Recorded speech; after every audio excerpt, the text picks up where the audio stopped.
أعوذ بالله من الشيطان الرجيم بسم الله الرحمن الرحيم ما يود الذين كفروا من أهل الكتاب ولا المشركين أن ينزل عليكم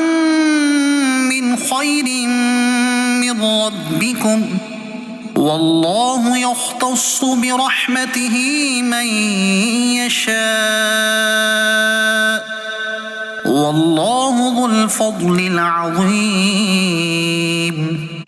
ما ننسخ من آية أو ننسها نأت بخير منها أو مثلها ألم تعلم أن الله على كل شيء قدير. نہ وہ لوگ جو اہل کتاب میں سے کافر ہو گئے اور نہ ہی مشرکین اسے پسند کرتے ہیں کہ تمہارے رب کی طرف سے تم پر کوئی بھلائی اترے، اور اللہ جسے چاہتا ہے اپنی رحمت کے ساتھ خاص کر لیتا ہے، اور اللہ بڑے فضل والا ہے۔ ہم جب کوئی آیت منسوخ کر دیتے ہیں یا اسے فراموش کرا دیتے ہیں تو بہر صورت اس سے بہتر یا ویسی ہی کوئی اور آیت لے آتے ہیں۔ کیا تم نہیں جانتے کہ اللہ ہر چیز پر کامل قدرت رکھتا ہے؟ آیت نمبر 105 کا شان نزول یہ ہے کہ یہودیوں کی ایک جماعت مسلمانوں کے ساتھ دوستی اور خیر خواہی کا اظہار کرتی تھی، اور ان کی تکذیب میں یہ آیت نازل ہوئی اور مسلمانوں کو بتایا گیا کہ یہ کفار خیر خواہی کے دعوے میں جھوٹے ہیں۔ نسخ کا معنی ہے سابق حکم کو کسی بعد والی دلیل شرط سے اٹھا دینا، اور یہ حقیقت میں سابقہ حکم کی مدت کی انتہا کا بیان ہوتا ہے۔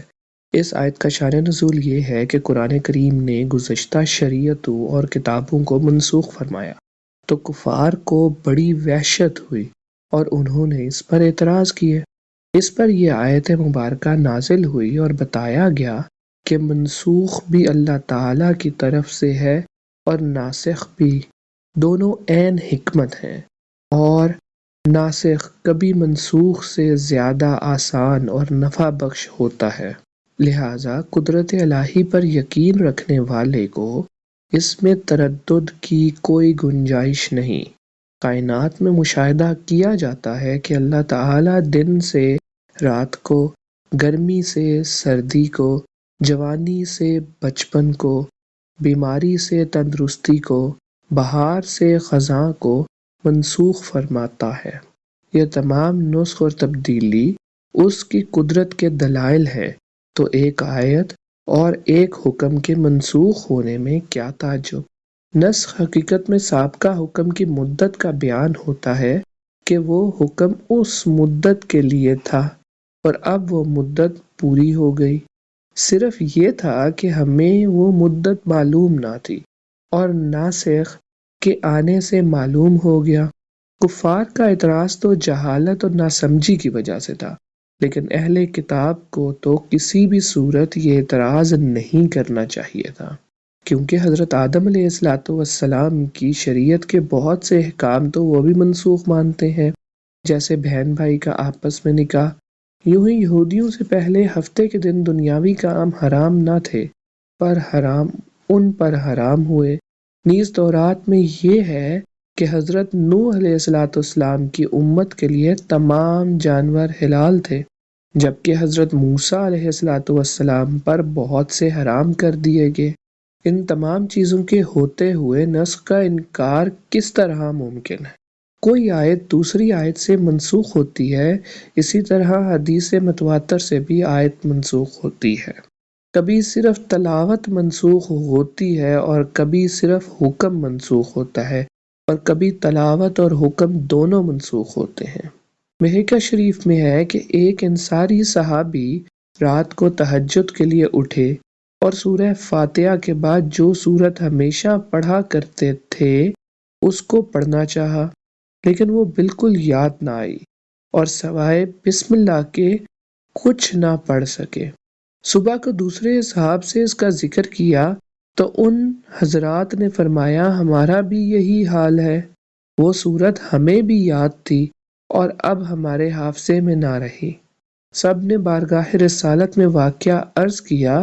تو حضور پرنور صلی اللہ علیہ وآلہ وسلم نے فرمایا آج رات وہ صورت اٹھا لی گئی، اس کے حکم و تلاوت دونوں منسوخ ہوئے، جس کاغذ پر وہ لکھی گئی تھی ان پر نقش تک باقی نہ رہے، اور فرمایا کہ ہم کسی آیت کو منسوخ فرما دیں یا بھلا دیں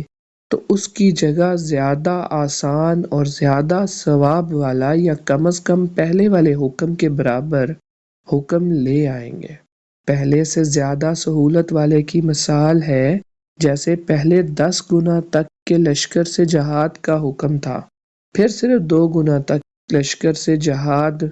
پھر صرف 2 گنا تک کے لشکر سے جہاد میں ڈٹے رہنے کا حکم نازل ہوا۔ زیادہ ثواب کی مثال ہے جیسے پہلے ایک قول کے مطابق روزے کے طاقت رکھنے والے کو بھی فدیہ دینے کی اجازت تھی، لیکن بعد میں اس پر روزے کا حکم ہی متعین کر دیا جو فدیے سے زیادہ ثواب والا حکم ہے۔ سہولت میں برابر کے حکم کی مثال ہے جیسے بیت المقدس سے پھیر کر خانہ کعبہ کو قبلہ بنا دیا گیا، حالانکہ دونوں کی طرف منہ کر کے نماز پڑھنے میں برابر درجے کی سہولت ہے۔ یا اللہ ہمیں دین کو سمجھنے اور اس پہ چلنے کی توفیق عطا فرما، دنیا بھر کے مسلمانوں پہ اپنا رحم فرما، آمین۔ صدق اللہ العظیم۔